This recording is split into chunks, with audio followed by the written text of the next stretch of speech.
মানুহে নিজৰ কৰ্মৰ জৰিয়তে সমাজৰ ধাৰ পৰিশোধ কৰিব লাগিব।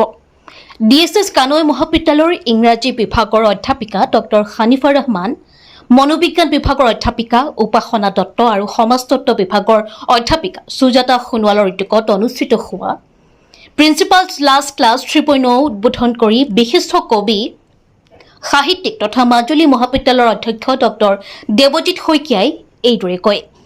তেওঁ কয়, অধ্যক্ষ ডক্টৰ শশীকান্ত শইকীয়াই তেওঁৰ এই প্ৰিন্সিপালছ লাষ্ট ক্লাছৰ জৰিয়তে এনে এক চিনাকি থৈ যাব যি ভৱিষ্যতে এক দলিল হৈ ৰ'ব। অধ্যক্ষগৰাকীয়ে ছাত্ৰ ছাত্ৰীসকলক উদ্দেশ্যি কয়, মগজুৰ কোষবোৰক যিমানেই কামত লগোৱা হয় সিমানেই কোষবোৰ শক্তিশালী হয়। যিমানেই এলাহ কৰি কামৰ পৰা আঁতৰ হয় সিমানেই মগজুৰ কোষবোৰ শুকাই যায়। অধ্যক্ষগৰাকীয়ে কানৈ মহাবিদ্যালয়ৰ অধ্যক্ষৰ নেতৃত্বত মহাবিদ্যালয়খনে যি এক নিয়মানুৱৰ্তিতাৰ মাজেৰে আগুৱাই গৈছে তাক ভূয়সী প্ৰশংসা কৰাৰ লগতে অধ্যক্ষ ডক্টৰ শশীকান্ত শইকীয়াই মাজুলী মহাবিদ্যালয়ত অধ্যক্ষ হিচাপে কৰ্মৰত হৈ থকা সময়ছোৱাত মহাবিদ্যালয়খনত কৰা উন্নয়নৰ কথাও উল্লেখ কৰে। শেষত এটি সুন্দৰ কবিতাৰে অধ্যক্ষগৰাকীয়ে তেখেতৰ সাৱলীল বক্তব্যৰ সামৰণি মাৰে। অধ্যাপিকা সুজাতা সোণোৱালে আঁঠুৱা অনুষ্ঠানটিত প্ৰিন্সিপালছ লাষ্ট ক্লাছ 3.0 বক্তৃতামালাত বুকুৰ মাজত জীয়াই থকা এজন পিতৃৰ অপ্ৰকাশিত মমতা শীৰ্ষক বিষয়ত অধ্যক্ষ ডক্টৰ শশীকান্ত শইকীয়াই ছাত্ৰ ছাত্ৰীসকলক উদ্দেশ্যি কয়, বোধ হয় পিতৃসকল এনেকুৱাই। পিতৃয়ে সন্তানক মাকৰ দৰে কোলাত লৈ মুখত চুমা খাই মৰম দেখুৱাব নোৱাৰে। পিতৃৰ মৰমবোৰ লুকুৱাই থোৱা থাকে অনুশাসনৰ টান চামৰাৰ আঁৰত, গালিগালাজৰ পিছফালে আৰু নীৰৱে কৰি যোৱা কষ্টবোৰৰ মাজত। অধ্যক্ষগৰাকীয়ে কয়, যিদৰে গাখীৰত পানী মিহলি হৈ গ'লে গাখীৰে নিজৰ অস্তিত্ব শেষ কৰিও পানীক নিজৰ ৰূপ দিয়ে, ঠিক তেনেদৰে এজন দেউতাকে নিজৰ সকলো ভাগৰ আৰু কষ্ট লুকুৱাই সন্তানক এটা সুন্দৰ ভৱিষ্যত দিয়ে।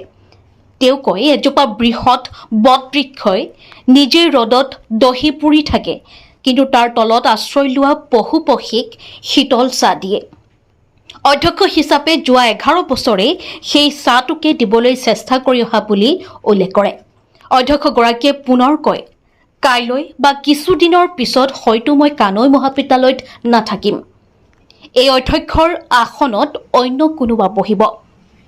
কিন্তু কানৈ মহাবিদ্যালয়ৰ প্ৰতিটো ধূলিকণাত এই সেউজীয়া চৌহদৰ প্ৰতিজোপা গছৰ পাতত শ্ৰেণীকোঠাৰে পাৰ হৈ যোৱা বতাহজাকত আৰু পৰিষ্কাৰ হৈ থকা প্ৰতিটো চুকত মোৰ নিশ্বাস ৰৈ যাব। অনুষ্ঠানটিত বিশিষ্ট অতিথি হিচাপে উপস্থিত থাকি কানৈ মহাবিদ্যালয়ৰ পৰিচালনা সমিতিৰ সদস্য ননীমাধৱ বৰকটকীয়ে সুধাকণ্ঠ ডক্টৰ ভূপেন হাজৰিকাৰ এটি কালজয়ী গীত পৰিৱেশন কৰি উপস্থিত সকলোকে আপ্লুত কৰাৰ লগতে ছাত্ৰ ছাত্ৰীসকলক সমাজৰ হকে দেশৰ হকে দায়বদ্ধশীলভাৱে কাম কৰি যাবলৈ আহ্বান জনায়। বৰকটকীয়ে অধ্যক্ষ ডক্টৰ শশীকান্ত শইকীয়াৰ কৰ্মৰাজিক ভূয়সী প্ৰশংসা কৰি কয়, অধ্যক্ষগৰাকীৰ নেতৃত্বতে কানৈ মহাবিদ্যালয়ে উন্নতিৰ উচ্চ শিখৰত আগুৱাই যাবলৈ সক্ষম হৈছে। উল্লেখ্য যে অৰুণাচল প্ৰদেশৰ পৰা আহি কানৈ মহাবিদ্যালয়ত অধ্যয়ন কৰি থকা ছাত্ৰ শুভম সূত্ৰধৰে অধ্যক্ষগৰাকীক প্ৰশংসা কৰি এক সুন্দৰ বক্তব্য প্ৰদান কৰে আৰু অধ্যক্ষগৰাকীয়ে ছাত্ৰজনৰ বক্তব্যত আপ্লুত হৈ ছাত্ৰজনক নগদ 500 টকাৰ লগতে এখন মানপত্ৰ প্ৰদান কৰে। গাম্ভীৰ্যপূৰ্ণ অনুষ্ঠানটিত মহাবিদ্যালয়ৰ ভালে সংখ্যক অধ্যাপক অধ্যাপিকা কৰ্মচাৰী আৰু 150 শতাধিক ছাত্ৰ ছাত্ৰী উপস্থিত থাকে। শেষত শলাগ জ্ঞাপন কৰে অধ্যাপিকা উপাসনা দত্তই।